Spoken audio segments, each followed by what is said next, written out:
So, good morning, everyone, and good day. And I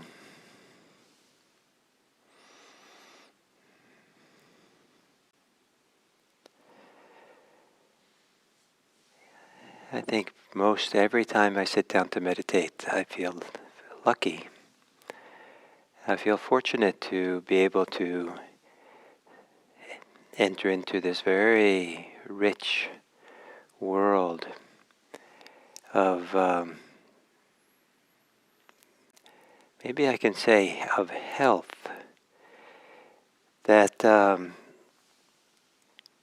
meditation is often associated with calm and peace. But part of the function of relaxing and becoming calm is not for the purpose of calm, but it has other purposes. And one of the purposes is to allow our psychophysical system, our body and mind, our hearts, to uh,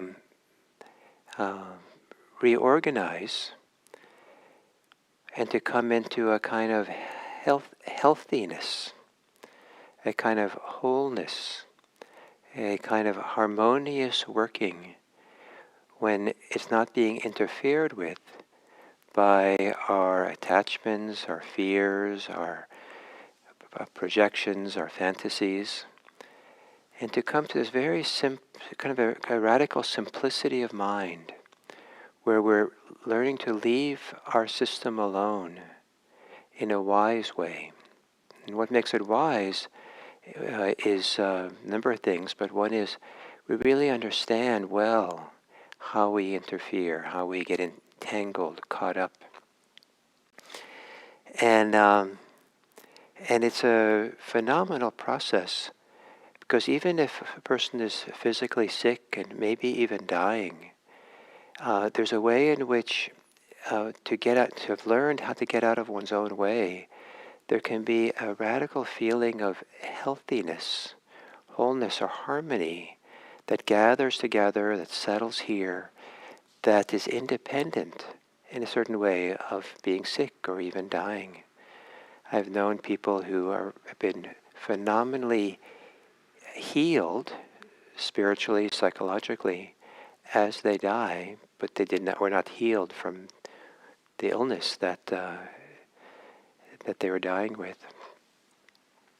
So this idea of sitting then to get out of the way, but also to allow this rich, valuable thing that this system we have, to make space for it, to allow for it to, move through us, to settle, to reorganize, all the puzzle pieces of our life can come together, click together, and make a whole puzzle that can't be if we're spinning and juggling all the puzzle pieces.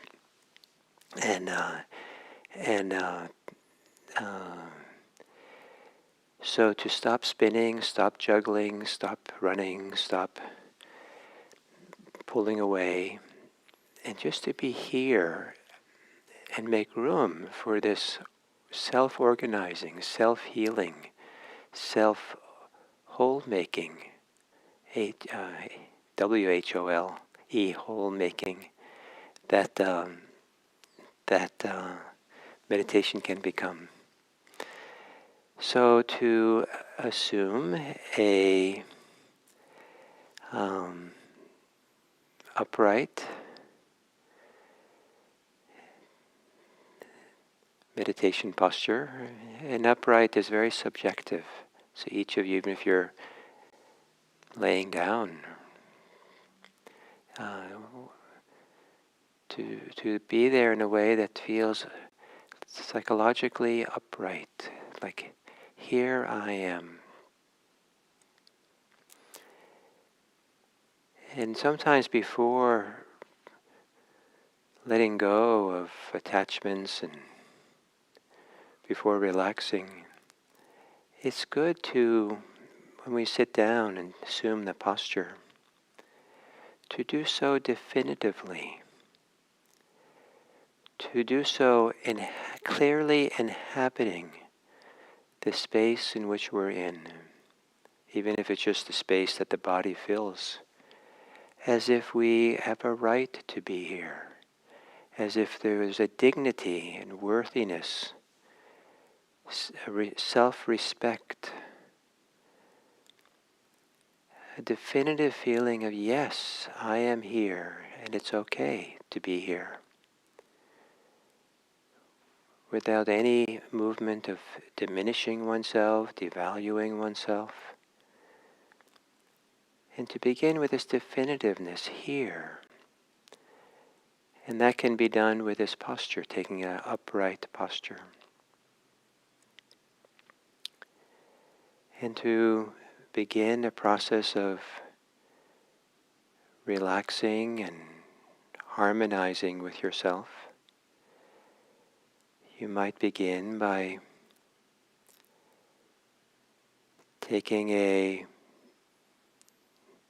lowering your gaze.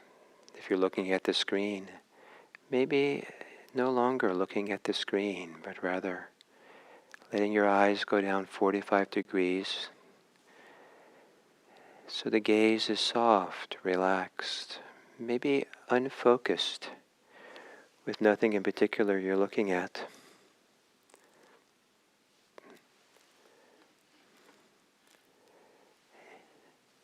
And then gently closing your eyes.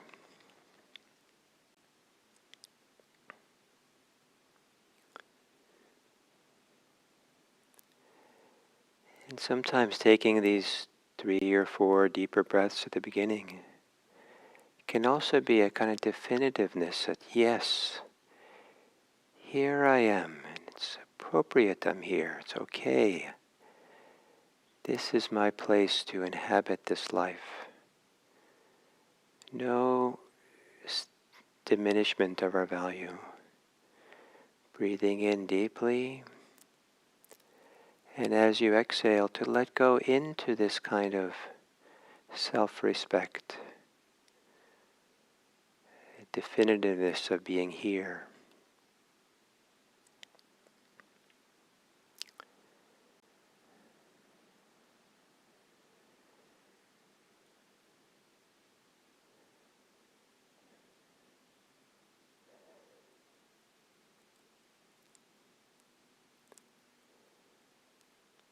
And then letting your breathing return to normal.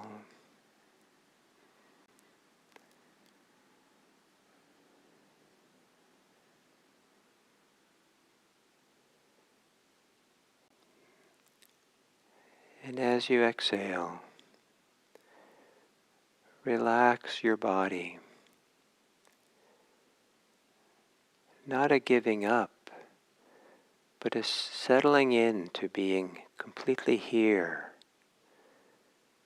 in this body, bringing things into harmony, or allowing the puzzle pieces to come together. Relaxing the belly.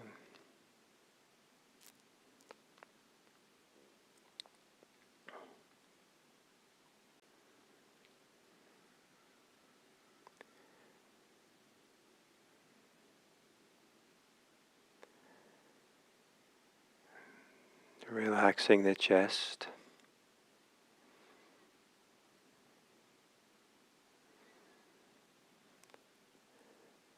Relaxing the shoulders.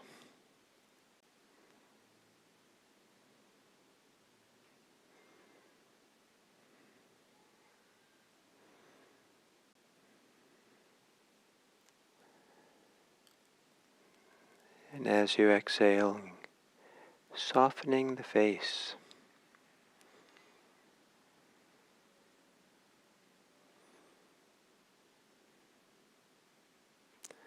The face that carries so much of our emotions, so much of our concerns, and our responses to the world. Giving it a chance to rest, to relax.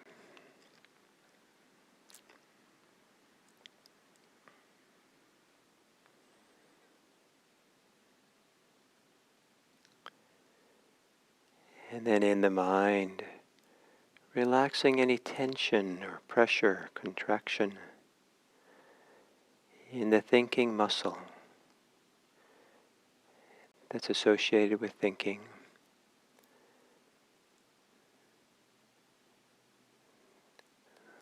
Allowing your thinking to become quieter, softer, gentler, maybe even slower.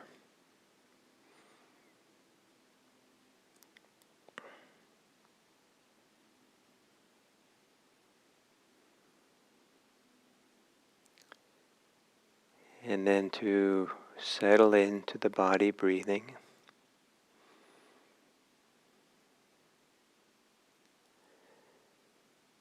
And when you begin to exhale, a little small attitude of allowing the exhale to unfold.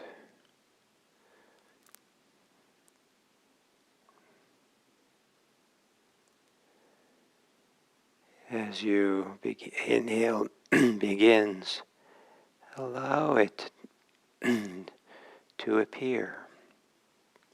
Allow the inhale to get bigger.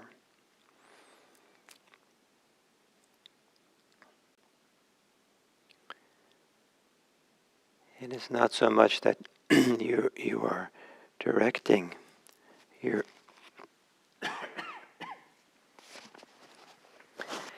it isn't so much that you're directing your attention to the breathing as it is that you're allowing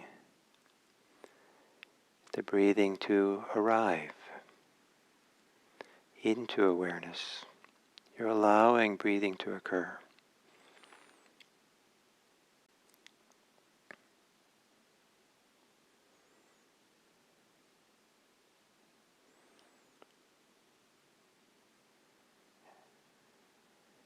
And if it's possible, maybe that feeling of allowing can be from the whole body.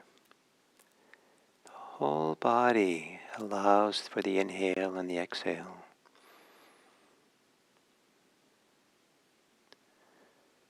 The whole body allows the inhale. The sensations of inhaling, they can move throughout the torso freely. The whole body allows for the exhale.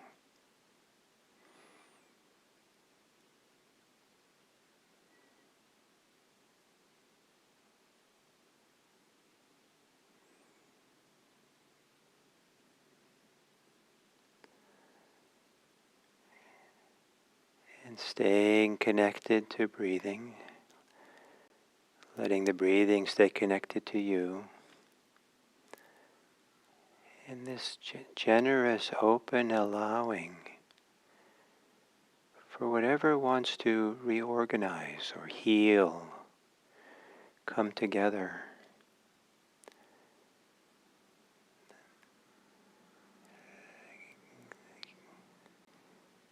The allowing is a kind of getting out of the way. So the self-organizing, self-healing capacity within us can slowly unfold and find its way.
letting go of your thoughts so there's space for your body and heart and mind to come into harmony, or at least to begin that process. Letting go of your thoughts and allowing breathing, allowing the body to be, allowing the heart to be.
And coming to the end of this sitting,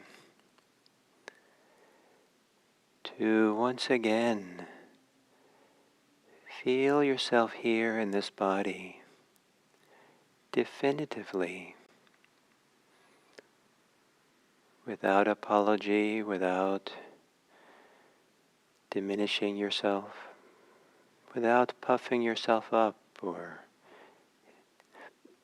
without conceit, but really here, definitively present, alive, breathing, so there can be clarity that here is a person who can offer goodwill to others. Here there's someone substantial, caring, who can turn their attention outward into the world and be present definitively with kindness, generosity, compassion, love, so that the goodwill, the love, the care, generosity itself becomes more definitive, more embodied. It's clearer that it's here.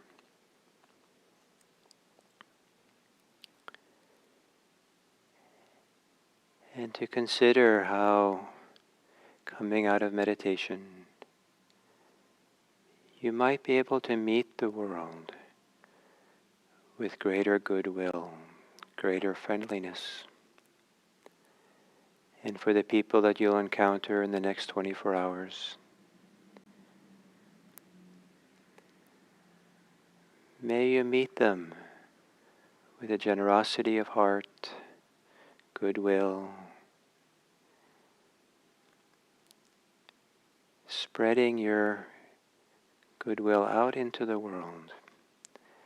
May all beings be happy. May all beings be safe. May all beings be peaceful. May all beings be free. And may we contribute to that possibility.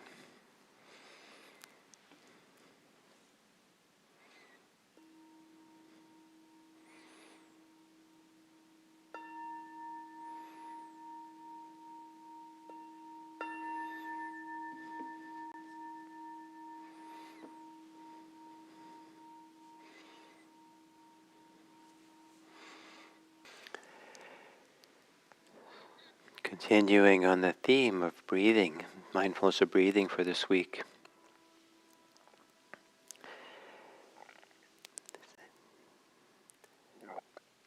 It's a remarkable experience to be at the birth of some mammal, animal, or human being, and to witness the first breath. And the first time I saw that was the birth of a calf. And I don't know what was going on with the calf, but it certainly didn't look alive when it was born, came out.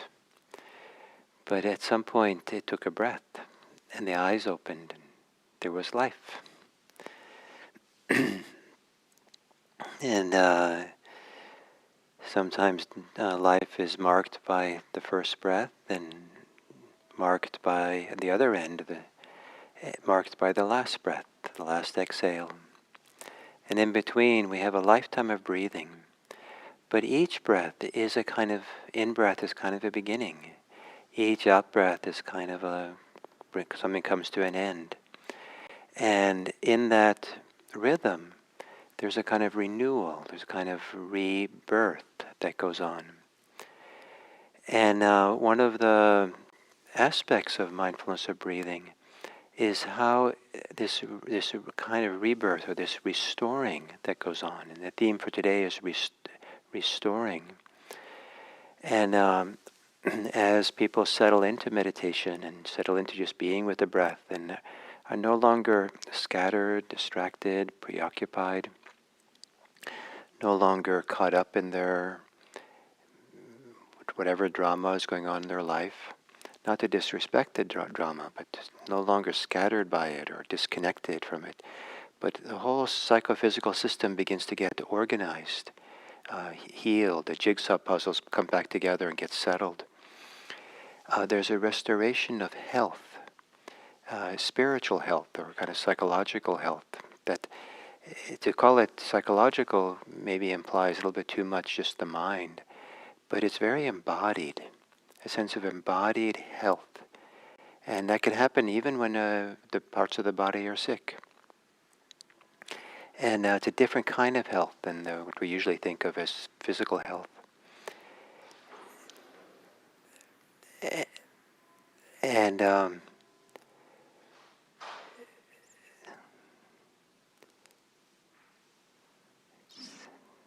let's see, someone just walked in. So I'm a little bit distracted. And so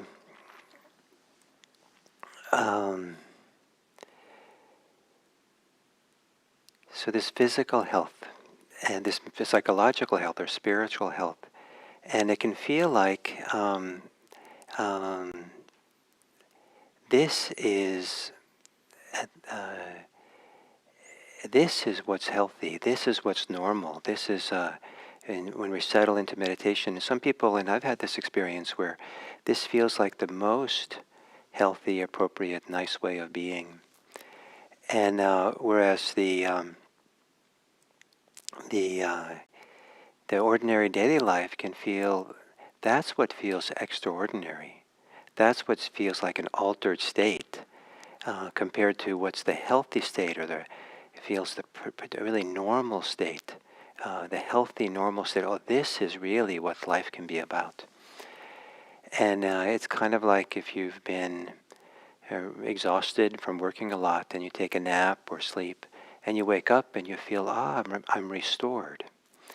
And so in the same way, as we allow ourselves to settle into meditation and the ordinary concerns of life fall away, and we're just here, focused simply on the breath, but not focused on a way that's tight or constricted or greedy for something, but it's more this sense of allowing, respecting, making room for our experience, almost like getting out of the way, but not getting out of the way so that we are no longer connected and attentive, really attentive to the breathing, to our experience, allowing it to wash over us, allow it the breathing to kind of occur so the breathing can restore itself. The breathing can find its way into some kind of healthy and healing.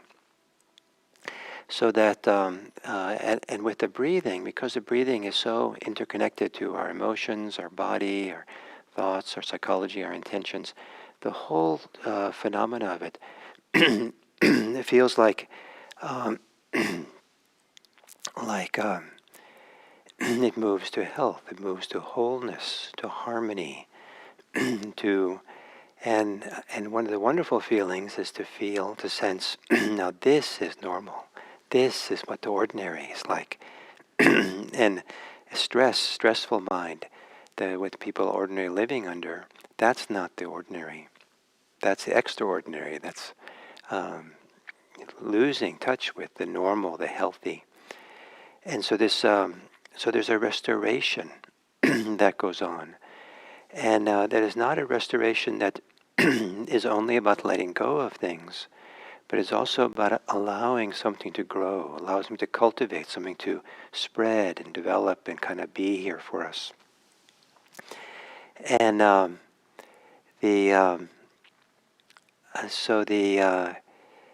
call it the restoration. And it's a restoration where independent of Buddhist ideas of deep letting go, independent of ideas of not self, or independent ideas of emptiness, or kind of disappearing somehow in awareness, and all kinds of things that can happen. If those things are overemphasized, then sometimes it feels like we're subtly, or maybe not so subtly, diminishing the definitiveness, the clarity, the value of being a human being. And the restoration process of meditation is an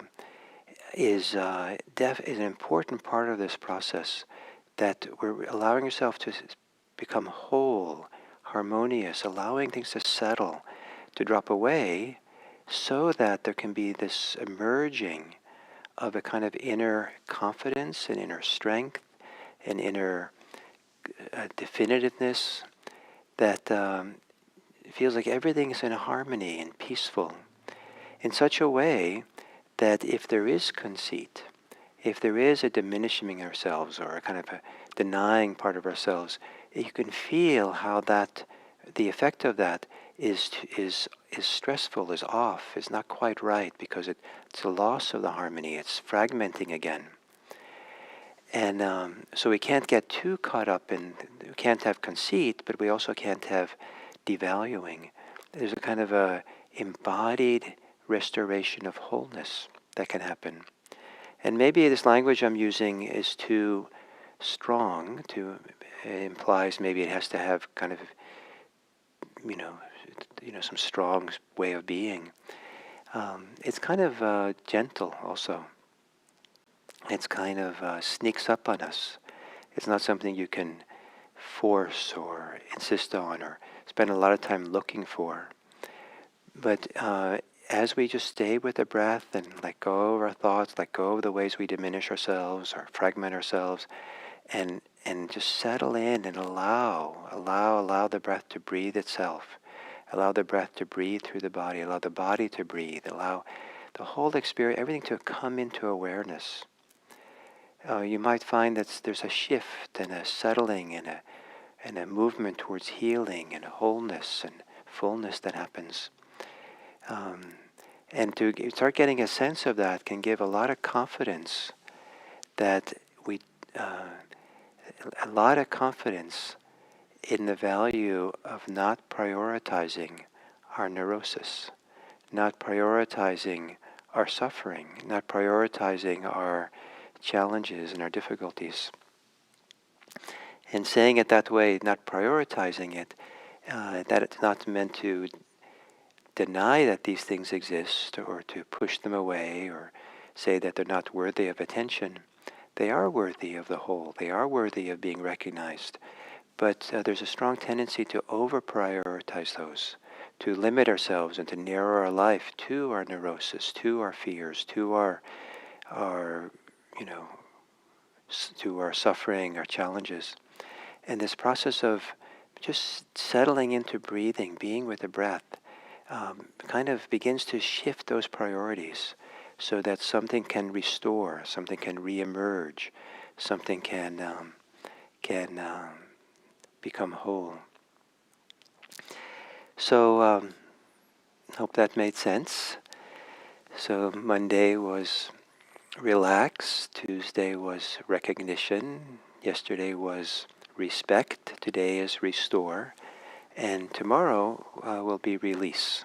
That is often more closely related to, identified as part of Buddhist practice.